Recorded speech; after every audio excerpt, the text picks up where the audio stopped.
and welcome back to On Location. And today we're going to take you to Great Sand Dunes National Park in southern Colorado. And it's a place that I did not know about before I went there. It was kind of a surprise trip for me. So let me show you where it is on a map. It's in southern Colorado, kind of southern central Colorado, somewhere around there.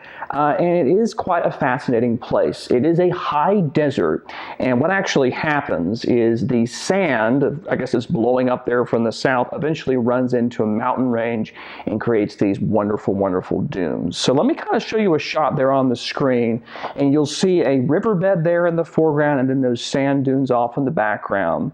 And what actually happens is during, I think, spring and summer, that will actually fill with water. I didn't happen to go during that time. This was during late fall, early winter when I went there. But just it's such a desolate place, such a cool looking place. And I'll show you here to show you this is a high desert. It can actually get very cold, but you can see some driftwood there that was probably brought down by the water at some point and actually kind of created a nice composition. There might be some footprints here. We tried to eliminate those as best I could, but there were a lot of people that day. But you can see there the driftwood and stuff like that. So there is water, but it's just this, there's a lot of sand, there's a lot of desolation. It's a very high desert, as I say. Let me, in fact, I'll show you this color shot so you can kind of see there. You see those in the foreground there. You're going to see those grasses and things like that are pretty distinctive of a high desert. And then the sand dunes there in the background. So it's kind of an unusual thing for this particular latitude that you think about when you think of sand dunes. So it's pretty cool. Now I want to show you this next one here. We'll talk about some compositions as well. But one of the most extraordinary things was it had actually snowed maybe a week or two before our visit there to the dunes. So that white you see there in the foreground, that is actually snow, and it created some really, really, really cool effects that I was really pleased with. But I really wanted to pull this one because I wanted to talk about composition as well. And of course you see, basically the thing I like about this photograph is you have a clear foreground, a clear midground, and then you have that clear background as well. And you can make any number of photographs, crops out of this one particular photograph. And that's something you really want to do when it comes to composition, is to guide that eye.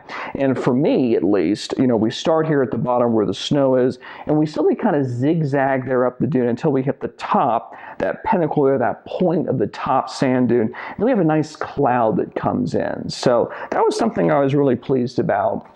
And from composition standpoint, looks really cool. In fact, if you compare it to one of the images we looked at earlier, I think we'll look at a black and white one. That is much more of a flat image when you see the whole dune like that. It's not a bad image. It definitely could go up on a wall just as easy as the other one could. But this one is more like, it's a nice pleasant image. I'll stick it on my wall. Whereas the one we looked at here that has all the layers, that particular one really draws you in. So it's a matter of what you're after, really. Do you want to make the viewer's eye kind of dance around, or do you want to have kind of a pleasant background just for them to enjoy on a regular old day? There's no right or wrong, I think, but it just depends on the kind of effect you want. Well, like I say, right or wrong, actually, I do prefer the more complicated compositions. Just intrigues me a little bit more, but it depends on what you want to do. And I'll show you another one here. You can even more of this snow, and you can see how unusual it was with the expanse of these particular sand dunes here. All this snow is really, really cool. But again, you have a clearly defined foreground, you have the midground and the background. The background is very interesting because you can see kind of, I guess, where the sand is coming from. And you have kind of, I think there may have been some water down there or something like that. But you have that wonderful mountain valley there. And then, of course, the sand being backed up against this particular mountain here. So it's a pretty cool little thing there.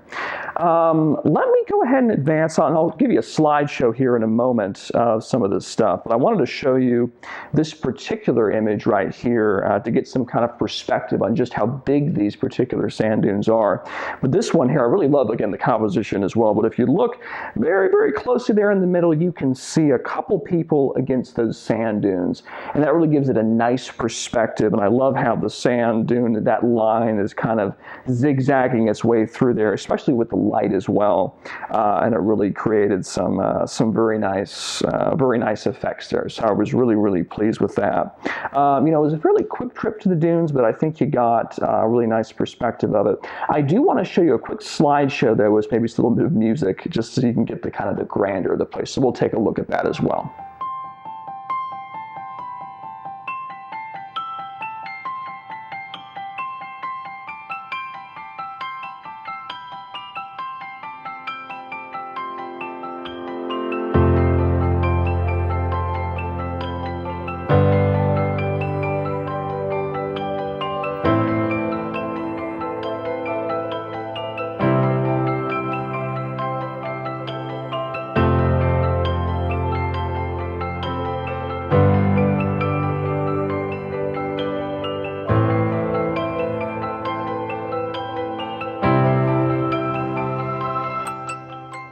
Okay, well, I definitely appreciate you watching this quick on-location video of the Great Sand Dunes National Park in southern Colorado.